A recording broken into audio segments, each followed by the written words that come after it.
खंबाघनी मारो राजस्थान परिवार पे आप सबका बहुत बहुत स्वागत है। कैसे हो सारे एमआरपीएंस? आई होप आप सब बहुत अच्छे हैं, आपका संडे बहुत अच्छा जाएगा। वैसे तो मैं आज पूरा दिन पढ़ाने वाली हूँ, आपको छोड़ने नहीं वाली हूँ, ठीक है। तो चलिए आज हम कर रहे हैं राजस्थान के करंट अफेयर्स जनवरी 2021 के। ऑलमोस्ट जितने पर्सनैलिटीज, जितने व्यक्तित्व आते हैं सारे के सारे कवर हो जाएंगे। मुझसे एक बच्चे ने क्वेश्चन पूछा है, प्रिया ने, कि कॉलेज लेक्चरर के लिए क्या सिर्फ राजस्थान की पर्सनैलिटीज, पर्सन, प्लेसेस इंपॉर्टेंट है, इंडिया के करने जरूरी नहीं है? नहीं है जरूरी। कॉलेज लेक्चरर में मोस्टली राजस्थान के ही पूछे जाते हैं, तो आप राजस्थान के ही करिए और खुश रहिए, ठीक है। ऐसे तो राजस्थान में न्यूज क्या है, कौन कौन से पर्सनालिटी। राजस्थान की विधानसभा के अंदर एक कमेटी बनी है, सदाचार कमेटी, पहले से होती है, ठीक है। इसके 3 बंदों को, 3 मेंबर्स को हटा के 3 नयों को नियुक्त कर दिया गया है। किसने किया है? राजस्थान के जो हमारे विधानसभा के स्पीकर कौन है? श्री सीपी जोशी जी। उन्होंने किसको हटाया, किसको रखा, तो उनके बारे में आपको बताते हैं। देखिए हटाया किस किस को गया, पहले वो देख लो। हरीश मीना, कृष्णा पूनिया, रोहित बोहरा। हरि और कृष्ण दोनों आएंगे। हरीश मीना, कृष्णा पूनिया, रोहित बोहरा, इनको हटाकर इनकी जगह किसको लेकर आए हैं? लाइक सब्सक्राइब शेयर ठोक दो, ठीक है, क्योंकि वो खुद ब खुद आ रहा है, खुद ब खुद बोल रहा है भाई लाइक सब्सक्राइब शेयर कर दो कर दो कर दो, ठीक है। ऐसे तो इनकी जगह पे कौन आया? जो नाराज हो गए थे कांग्रेस के डिप्टी सीएम, याद है ना, सचिन पायलट, इनको अपॉइंट कर दिया। रमेश मीना को कर दिया, विश्वेंद्र सिंह को कर दिया। एक मीना को हटा के दूसरे मीना को ले आए, ऐसे याद करो। हरीश मीना, हरि को हटा के राम को ले आए तो रमेश मीना, याद हो जाएगा। सचिन पायलट याद रहेगा। विश्वेंद्र सिंह। इस समिति के चेयरमैन कौन है? दीपेंद्र सिंह शेखावत, ठीक है। इस कमेटी के, डिसिप्लिनरी कमेटी के, लेजिस्लेटिव असेंबली की चेयरमैन कौन है भाई? दीपेंद्र सिंह शेखावत, ठीक है। उसके बाद ये क्वेश्चन मैंने इंग्लिश में अभी इसलिए लिखा, मैं बहुत बार ये रिपीटेडली करवा चुकी हूँ। राजस्थान टूरिज्म पॉलिसी जब हमने किया था तब भी मैंने करवाया था और काफी सारी बार करा चुकी हूँ। बस इसको एक बार हम लोग क्या कर रहे हैं, ब्रश अप कर रहे हैं, क्योंकि बहुत बार हो गया। राजस्थान की टूरिज्म एडवाइजरी कमेटी, पर्यटन सलाहकार समिति के अध्यक्ष कौन होते हैं? मुख्यमंत्री। इस समिति का गठन किया गया और इसके अध्यक्ष कौन है? हमारे मुख्यमंत्री अशोक गहलोत जी। उसके बाद दूसरी एक और कमेटी है, इकोनॉमिक ट्रांसफॉर्मेशन एडवाइजरी कमेटी, ईटीएसी, आर्थिक सुरक्षा सलाहकार परिषद। इसके अध्यक्ष कौन होते हैं? वो भी मुख्यमंत्री ही जी होते हैं। इसके उपाध्यक्ष यानी कि वाइस प्रेसिडेंट यानी कि वाइस चेयरमैन किसको बनाया गया है? अरविंद मायाराम जी को बनाया गया है। ये मैं करवा चुकी हूं आपको, इसलिए रिपीटेडली नहीं करें, जस्ट हमने ब्रश अप इसको किया है, ठीक है। इसके बाद नेक्स्ट क्वेश्चन है, नए अवार्ड्स दिए गए। भाई देखो कौन से अवार्ड है। पंडित जाभरमल स्मृति व्याख्यान माला, ठीक है। सृजनात्मक साहित्य और पत्रकारिता पुरस्कार जर्नलिज्म में दिए जाते हैं, आप याद करो, राजस्थान पत्रिका समूह के द्वारा पंडित जाभरमल अवार्ड्स, ठीक है। तो ये हिंदी में ही मिलेगा, इसका इंग्लिश में कहीं पे नहीं मिल रहा था ट्रांसलेशन, ठीक है। तो किस किस को दिया गया है? 11 जनवरी 2021 को ये अवार्ड्स दिए गए। तो ये अवार्ड्स जो दिए गए हैं 2 कैटेगरीज में बेसिकली दिए गए हैं, कहानी कैटेगरी में, स्टोरी में, और पोएट्री यानी कि कविता कैटेगरी के अंदर। तो किस किस को मिला है इसकी डिटेल्स देखते हैं, ठीक है। तो आइए इसकी डिटेल्स आपको यहां पे मिलेगी। 1992 में इन अवार्ड्स की शुरुआत हुई थी। कब हुई थी? 1992 के अंदर इनकी अवार्ड्स हुई थी। तो पहला पुरस्कार जो दिया गया है वो दिया गया है कहानी के अंदर। संदीप मील की कहानी है, जानना अभी बाकी है, ठीक है। संदीप मील की कहानी है, जानना अभी बाकी है। तो याद कैसे करोगे? मीलों चलना है कुछ जानने के लिए, सत्य की खोज में, ठीक है। बहुत कुछ जानना चाहते हैं हम लोग, तो उससे याद कर लो। संदीप मील की कहानी का नाम क्या है? जानना अभी बाकी है। और कविता में जो फर्स्ट पुरस्कार मिला है वो मिला है कोटा के राम नारायण मीना हल्दर जी, ठीक है। राम नारायण मीना हल्दर जी की कविता है और कविता का नाम क्या है? स्त्री और रंग। स्त्री और रंग। हलधर, हल चला रहे हैं खेत में, ठीक है, तो उसको रंग बिरंगा कर दिया। और आजकल तो महिलाएं भी किसी से कम नहीं है, महिलाएं भी चलाती है हल, तो उससे आप याद कर सकते हो। राम नारायण मीना हल्दर जी की कविता का नाम क्या है? स्त्री और रंग, ठीक है। ये चीज हो गई। दूसरा पुरस्कार जो दिया गया है, स्लाइड्स क्यों चेंज हो रही है बार बार, क्या हो रहा है? करवा रही हूं, तुम्हें भी रुको जरा, आगे वाले करंट अफेयर्स को जल्दी हो रही है, पहले हमें करा दे, ठीक है। कहानी में दूसरा पुरस्कार किसको दिया गया है? जयपुर की पुष्पा गोस्वामी को, ठीक है। जयपुर की पुष्पा गोस्वामी को कौन सी कहानी के लिए? अतीत जीवी। महिला से पूछो उसकी हिस्ट्री, बैकग्राउंड, अपना दर्द, तो महिला ही अच्छे से बखान कर सकती है, तो उससे याद कर लो। दूसरा पुरस्कार किसको मिला है? पुष्पा गोस्वामी को, अतीत जीवी के लिए, ठीक है। क्या है ये, इतना झंडू बाम क्यों हो रहा है आज? संडे है ना, सुबह सुबह उठ के आना पड़ रहा है इसलिए। ठीक है, कोई बात नहीं। कविता में दूसरा पुरस्कार किसको दिया गया है? दूसरा कविता के अंदर दिल्ली के हैं, मैगसेसे अवार्ड विजेता है भाई, उनका नाम है अंशु गुप्ता। उनको उनकी कविता कौन सी है? अंशु कह रही है एक बार तो रोका होता। ठीक है, तो अंशु क्या कह रही है? एक बार रोका तो होता। इस कविता के लिए उनको दूसरा प्राइज दिया गया है। ठीक है, तो ये आपको याद करने हैं, याद हो जाएंगे। फर्स्ट प्राइज किसको दिया गया है? कहानी के अंदर किसकी कहानी बहुत ज्यादा पसंद आई है भाई आपको? तो संदीप मिल की, जानना अभी बाकी है। मीलो चल रहे हैं कुछ जानने के लिए। ठीक है, कविता के अंदर राम नारायण हलदर जी की जो कविता है, नाम क्या है? स्त्री और रंग। दूसरा पुरस्कार कहानी के अंदर जयपुर की पुष्पा गोस्वामी, कौन सा है? कौन सी कहानी है उनकी? पुष्पा गोस्वामी, अतीत जीवी। ठीक है, कविता के अंदर जो दिया गया है, दिल्ली के मैगसेसे अवार्ड विनर है अंशु गुप्ता, और उनकी कहानी का नाम क्या है? एक बार रोका तो होता। ठीक है, तो एक बार रोका तो होता के लिए सही है। चले आगे चलते हैं हम लोग। और पर्सनैलिटी है, बहुत इंपॉर्टेंट पर्सनैलिटी है, शुभम मानव मिश्र। ठीक है, मानव मिश्र वर्ल्ड लेवल पर मानवता के लिए कौन सी संस्था काम करती है? संयुक्त राष्ट्र, यूनाइटेड नेशंस काम करता है।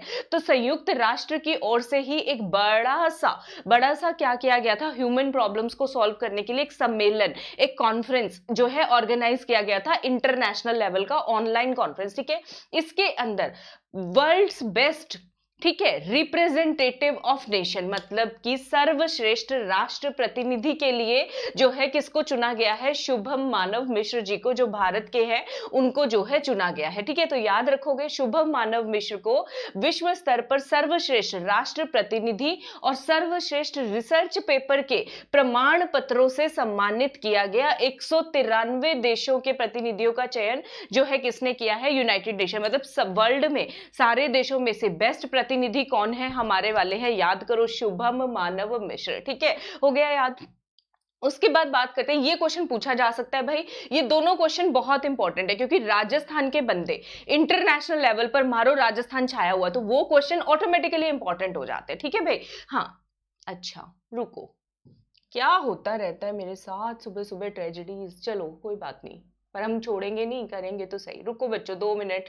और आज ये आपको सारी पीडीएफ मिल जाएगी। ठीक है, टेलीग्राम चैनल पे सारी पीडीएफ आज मैं देने ही वाली हूँ, तो किसी को परेशान हैरान नहीं होना है। ठीक है, डोंट वरी, सबको पीडीएफ मिलेगी। और हाँ, आज रात को 9 बजे ये जितने करंट अफेयर्स कराए हैं इनका टेस्ट है, रात को 9 बजे, लिंक डिस्क्रिप्शन में दिया हुआ है, आ जाना। 12 बजे 1:30 बजे 2 स्पेशल क्लासेस है, फ्री लाइव क्लासेस है पॉलिटी के ऊपर, क्योंकि मेरा नया कोर्स 13 अप्रैल को शुरू हो रहा है, प्लस वाला बैच, उसके लिए। ठीक है, तो आप लोग को आना है, सबको पधारना है मेरी फ्री लाइव क्लास में 12 बजे 1:30 बजे, रात को 9 बजे करंट अफेयर्स के टेस्ट के लिए। ठीक है, क्लियर है सबको? चले शाबाश, हाँ पहुंच गए हम अपनी मंजिल पे। हाँ, शुभम मानव मिश्र। ठीक है, उसके बाद हम बात करते हैं डॉक्टर राजीव गुप्ता। कौन है? बहुत बड़े कार्डियोलॉजिस्ट, कार्डियोलॉजिस्ट मतलब हृदय रोग विशेषज्ञ हैं। ठीक है, जयपुर के प्रमुख चिकित्सक व हृदय रोग विशेषज्ञ डॉक्टर राजीव गुप्ता को कौन सा अवार्ड दिया गया है भाई? स्टैनफोर्ड यूनिवर्सिटी की तरफ से। ठीक है, जनरल और इंटरनल मेडिसिन के क्षेत्र में विश्व के सबसे प्रभावी चिकित्सा वैज्ञानिकों की सूची में शामिल किया गया है। भारत के अंदर ये पहले स्थान पर है। वर्ल्ड के अंदर साइंटिस्ट के अंदर कौन से स्थान पर आए हैं? 108वां नंबर। शुभ नंबर होता है ना 108, माला में मोती होते हैं ना, 108 मन के ही होते हैं जो हम लोग करते हैं, तो 108वें नंबर पर। ठीक है, इनका इंग्लिश मीडियम में मिल गया था मुझे। ये देखो, Jaipur cardiologist gets international recognition. ठीक है, city based cardiologist doctor Rajeev Gupta ranked first in country. ठीक है, 108वें नंबर पे आए हैं ग्लोबली। स्पेशलाइजेशन कौन सी? जनरल और इंटरनल मेडिसिन के स्पेशलाइजेशन में स्टैनफोर्ड यूनिवर्सिटी के द्वारा इनको चुना गया है। ठीक है, तो ये याद कर लोगे, वर्ल्ड के सबसे अच्छे इंटरनल मेडिसिन, जनरल मेडिसिन के अंदर किसका नाम आया है भाई? हमारे डॉक्टर राजीव गुप्ता जी का नाम आया है। ठीक है, उसके बाद ये बहुत इंपॉर्टेंट है, अभी भी चल रहा है, 17 अप्रैल को विधानसभा के बाइपोल उपचुनाव होने वाले हैं। ये क्वेश्चन पूछे जाते हैं कि कौन सी सीट पे उपचुनाव हुए, कौन लड़ा, कौन हारा, कौन जीता। कौन हारा कौन जीता तो बाद में देखेंगे क्योंकि 17 अप्रैल को होंगे, 17 अप्रैल तो अभी आई नहीं है। तो हम ये देखें 2 मई को नतीजे आएंगे शायद से, ठीक है। तो कौन कौन सी सीट पे खड़ा हुआ है, कौन सी सीट खाली हुई, कौन सी कॉन्स्टिट्यूएंसी कौन से जिले में है, ये जानना बहुत जरूरी है। 4 सीटें खाली हुई हैं क्योंकि 4 एमएलएज, 4 जो हमारे विधायक हैं उनका निधन हुआ। कहां कहां पे ये हमें देखना है। तो देखो बच्चों, सहाड़ा कहां पे पड़ेगा, पहले ये याद करो, सहाड़ा विधानसभा क्षेत्र पड़ेगा अपना भिलवाड़ा में। तो दोनों के लास्ट में डाड़ा आएगा, ठीक है। सहाड़ा भिलवाड़ा, यहां पे 5 अक्टूबर को कैलाश त्रिवेदी जी का निधन हो गया, यहां से विधायक। दूसरे हैं सुजानगढ़। सुजानगढ़ कहां पे पड़ता है, चुरू में। यहां पे 16 नवंबर को, निधन कब हुआ ये याद करना जरूरी नहीं है, कहां से किसका निधन हुआ ये याद करना इंपॉर्टेंट है। तो सहाड़ा से कैलाश त्रिवेदी जी, ठीक है। और भिलवाड़ा लोगों का तो बहुत अच्छा रिलेशन है भोलेनाथ कैलाश से, मैंने कई बार याद करवाया, तो उससे याद कर लोगे, सहाड़ा कैलाश त्रिवेदी जी, ठीक है। सुजानगढ़ चुरू से भंवरलाल मेघवाल जी का, ठीक है। सुजानगढ़ चुरू से भंवरलाल मेघवाल जी का निधन हुआ। राजमंद से किरण महेश्वरी जी का निधन हुआ। वल्लभ नगर कहां पे है, वल्लभ नगर पड़ेगा अपने उदयपुर के अंदर। तो यहां से गजेंद्र सिंह शेखावत जी का निधन हुआ। तो कांग्रेस ने इन सीटों पर अपने उम्मीदवार मैदान में उतार दिए हैं, भाजपा ने भी आई बिलीव उतार ही दिए होंगे, ठीक है। तो कौन कौन यहां पे लड़ने वाले हैं वो देखते हैं हम लोग, ठीक है। रुको मैं करवाती हूँ कौन कौन है भाई। हाँ वो यहाँ पे नहीं दिया है, वो न्यूज़पेपर में आएगा। हाँ रुको, हाँ यहाँ पे है वो, ठीक है। तो ये मैंने करवा दिया, 17 अप्रैल को यहाँ पे चुनाव होने वाले हैं, ठीक है। तो राजमंद से जहां से किरण महेश्वरी जी का निधन हुआ है, तो उनकी सीट पर वहां पे कांग्रेस से कौन लड़ने वाले हैं, तनसुख बोहरा। कौन लड़ने वाले हैं, तनसुख बोहरा जो है लड़ने वाले हैं, ठीक है। सहाड़ा भिलवाड़ा से जहां पे कैलाश त्रिवेदी जी का निधन हुआ है, वहां पे कांग्रेस की तरफ से कौन लड़ने वाले हैं, गायत्री देवी, ठीक है। तो कैलाश और गायत्री भगवानों के ही नाम आएंगे, सहाड़ा क्षेत्र में याद कर लेना, ठीक है। और उसके बाद सुजानगढ़ चुरू जहां पे भंवरलाल मेघवाल जी का निधन हुआ, ठीक है। तो मेरे ख्याल से उनके बेटे ही लड़ रहे हैं जिनका नाम है मनोज मेघवाल, ठीक है। ये लड़ने वाले हैं। सुजानगढ़ वाली सीट ये भी याद करना है, शेड्यूल्ड कास्ट यानी कि अनुसूचित जाति वाले लोगों के लिए क्या है, रिजर्व्ड है, आरक्षित है, ठीक है। ये आपको याद करना है। बीजेपी ने भी अनाउंस कर दिए कैंडिडेट 3 सीटों पे, ठीक है। बीजेपी ने भी 3 सीटों के लिए कर दिए हैं, किस किस के लिए, ठीक है। रुको जरा, मिस्टर बोहरा एक माइनिंग उद्योगपति है, खनन, वो लड़ने वाले हैं राजपंत की सीट से, ठीक है। हाँ ठीक है, ठीक है। हाँ नहीं रुको,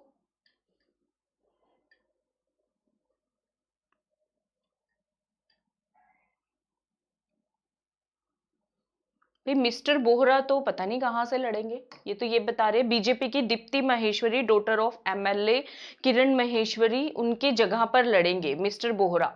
तो ये कांग्रेस के ना हो, इसको छोड़ दो अभी, इसको कल कर लेंगे भाई कौन से कहां से। तो तीनों तो क्लियर हो गए, कांग्रेस के कौन कौन है, किस किस की जगह पे कौन कौन लड़ रहे हैं। देखो फिर से देख लेते हैं हम लोग एक बार। राजमंद से तनसुख बोहरा, ठीक है। और सहाड़ा से कौन है, गायत्री देवी, कैलाश त्रिवेदी जी की जगह पे, ठीक है। और सुजानगढ़ चुरू से किसका निधन हुआ है, उनका भंवरलाल मेघवाल जी का, तो उनकी जगह पे मनोज मेघवाल, ठीक है। अभी अभी उसका डिसाइड नहीं हुआ है, तो उसका हम लोग देख लेंगे बाद में। वल्लभ नगर उदयपुर से गजेंद्र सिंह शक्तावत जी जो है इनका निधन हुआ, गजेंद्र सिंह शक्तावत जी का निधन हुआ है। तो यहां से कौन लड़ रहे आ ही जाएगा आजकल न्यूज में, तो उसको भी हम लोग देख ही लेंगे, ठीक है। छोटा मोटा झंडू बाम डिले हो जाता है क्लास में, इग्नोर कर दिया करो, ठीक है। और आपको ये कैसा लग रहा है, अगर वीडियोस आपको पसंद आ रहे हैं, आपको डेली ऐसे ही वीडियोस चाहिए, तो क्या करोगे, बड़े वाला लाइक सब्सक्राइब शेयर कर दीजिए, ठीक है। और आप मेरी बहुत सारी प्लस फ्री लाइव क्लासेस के लिए आ रहे हो ना संडे को, ठीक है। तो मैं दिखाती हूँ आपको, हाँ ये special classes, free classes bonanza चल रहा है। आज जो है बैक टू बैक मैं 3 क्लासेस ले रही हूँ, 2 घंटे 12 बजे 1:30 बजे pocket course on Indian polity, रात को 9 बजे जो करंट अफेयर्स यहाँ तक किए हैं, टेस्ट होना जरूरी है, जितना पढ़ लिया उसको परखे तो सही, कितना याद है कितना नहीं याद है। तो सबको रात को 9 बजे आना ही है। सारी फ्री क्लासेस को अनलॉक करने के लिए कोड क्या है, मारो राजस्थान परिवार का MRP10 कोड है।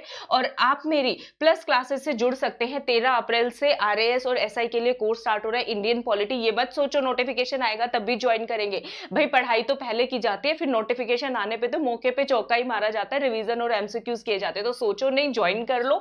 एस्पायर RAS इंग्लिश मीडियम में इंडियन आर्ट एंड कल्चर भी करा रही हूँ, युक्ति बैच ऑलरेडी चल रहा है, नया पार्ट इसका आने वाला है बहुत जल्द। सारे सब्सक्रिप्शन के लिए, अलग अलग कोर्स के लिए कोई अलग अलग पैसा नहीं, एक ही पैसा भरना है। 10% डिस्काउंट के लिए भी अपना ही कोड लगेगा MRP10, ठीक है। अनअकैडमी पे छाने वाले मारो राजस्थान के बच्चे, ठीक है, मैं तो यही चाहती हूँ, मुझे तो बहुत खुशी होगी अगर आप लोग आओगे यूट्यूब से, ठीक है? वो मेरे लिए बहुत खुशी के पल ही होते हैं। तो ये युक्ति बैच है, ठीक है? इसको कंटिन्यू करा जाएगा और ये सक्षम बैच है आरएएस वाला जिसमें मैं आपको पढ़ाने जा रही हूँ, ठीक है? बाकी सारे एजुकेटर्स दूसरे सब्जेक्ट्स पढ़ाएँगे भई। अब मैं आपको बता देती हूँ कितने-कितने महीने का आरपीएससी प्लस सब्सक्रिप्शन लेना होता है। कॉलेज लेक्चरर वाले बच्चे 3 महीने या 6 महीने का, सब इंस्पेक्टर वाले 1 साल का, आरएएस वाले सीधा 2 साल का ले लो। एमआरपी 10 कोड लगाओ, कोई छोटा-बड़ा अक्षर नहीं लिखना, सारे कैपिटल में लिखने हैं। आईफ़ोन से नहीं, एंड्रॉयड लैपटॉप से करना है। मुझे पता है मैं डेली-डेली यही बातें बताती हूँ क्योंकि नए बच्चे जुड़ते हैं तो उनके लिए बताना ही पड़ता है, ठीक है? थोड़ा-सा समझ लिया करें और बस हाँ। फिर आप चलाना चाहो तो आईफ़ोन पे भी चलेगा।